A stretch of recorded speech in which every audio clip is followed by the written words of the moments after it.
This is the Mitsubishi i-MiEV, the world's first fully electric mass-produced car. A 100% electric car. It's a dream engineers have been fine-tuning for over a century. Yeah, early versions had promise. They'd be great for the environment, but they just weren't practical. Too heavy, too expensive, and too slow. In short, not quite ready to take over the road. That is, until now. The i-MiEV from Mitsubishi is aiming to change all that. Advanced technologies like a powerful single-gear transmission and a braking scheme that actually recharges the battery are winning over the skeptics. The key to it all is right here, the lithium-ion battery pack, the kind of technology that's inside your phone, only maxed out to power a car. The i-MiEV wouldn't be possible without it. Here, workers assemble the high-performance lithium-ion battery cells into 22 modules. They have 3 to 4 times the energy density of a lead-acid battery. The modules are then bolted to a steel frame, and the connecting wires are gathered with dozens of harnesses to make sure nothing moves. There's just no fooling around with the battery. The battery is hooked up to the computer brain of the car, which stops it from overcharging and shuts it down on the first sign of trouble. The battery pack is kept cooled or heated by circulating air from the car's climate control system, and the entire unit is waterproofed with a rubber seal in a resin shell.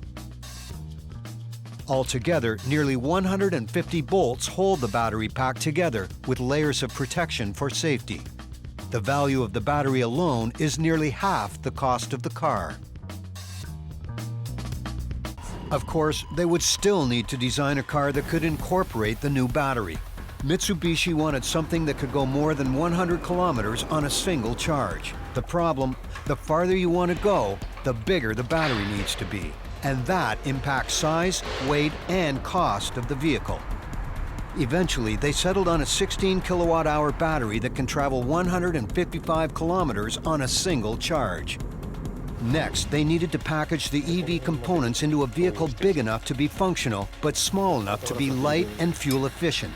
To keep costs down, they looked within their existing fleet for answers.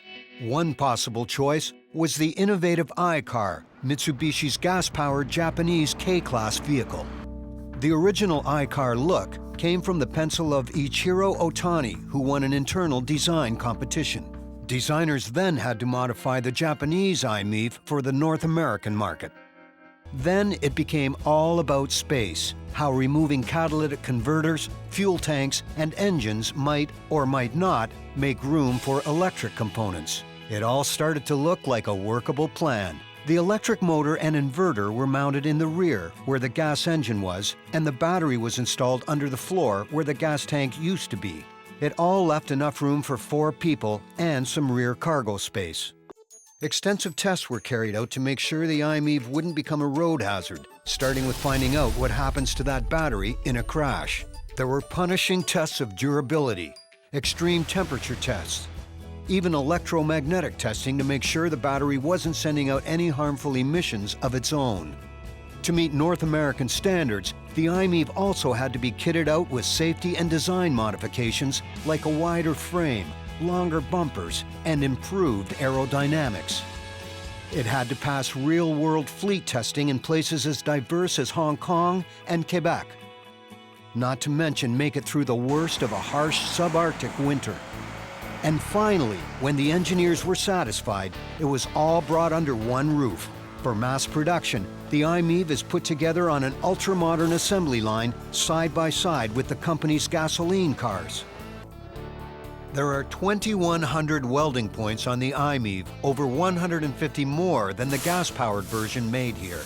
Only 18 welds are made by hand, a process that will be turned over to robots when demand for the i-MiEV jumps. 123 state-of-the-art robots flip the frame up to 180 degrees to optimize the welding.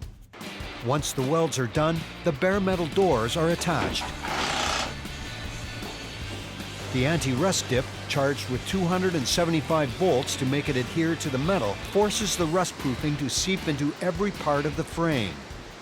Then, workers paint the inside of the frame while robots take over the exterior. After the paint is dried, it's inspected in a tunnel of light for even the smallest flaw.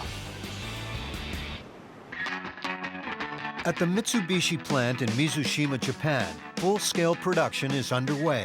The assembly line is 628 meters long. 250 workers have 68 seconds to complete each task. Every car spends just 2.5 hours on the line, start to finish. On the assembly line, the car's unique technology and special features have to be integrated right alongside the gas-powered vehicles. The whole process is painstakingly detailed, especially here in an exclusive subsection off the main line, where two of the plant's most skilled workers put together the other critical EV components by hand: the electric motor, the transmission, the onboard charger, and the inverter or motor control unit. This is a state-of-the-art, high-performance, permanent magnetic synchronous electric motor. It has a maximum output of 49 kilowatts or 66 horsepower and an impressive torque of 196 newton meters or 145 foot-pounds. That's more than double the torque available in most subcompact gas cars. With electric, it's instantaneous. When you step on the pedal, the current goes right to the motor and the car takes off like a shot. And surprisingly, there's only one gear, iMiEV's single-gear transmission that drives the car both ahead and in reverse. The motor's high torque output and ability to spin at 8,000 RPM means you don't need gear changes. When it's put in reverse, the motor spins backwards. In drive, forwards, powering the wheels at the same rate as the motor. When it's done, the entire unit is sent by robot courier back to the assembly line to be attached to the rear suspension, then lifted and inserted into the car.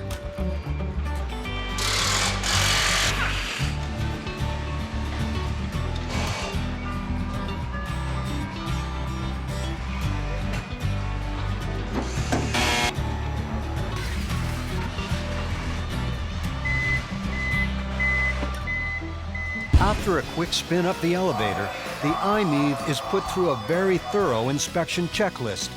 To be exact, 919 items.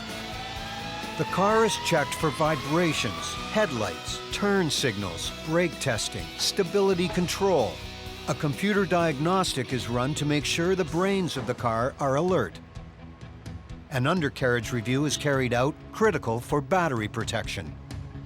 There's even a typhoon-equivalent fluorescent water bath to check for leaks. After a short track test and a final visual inspection, the cars are wrapped in plastic and readied for shipment. From the moment they arrived on the streets in North America, these cars have been turning heads. It's an impressive package for sure, but electric vehicles are a huge sell.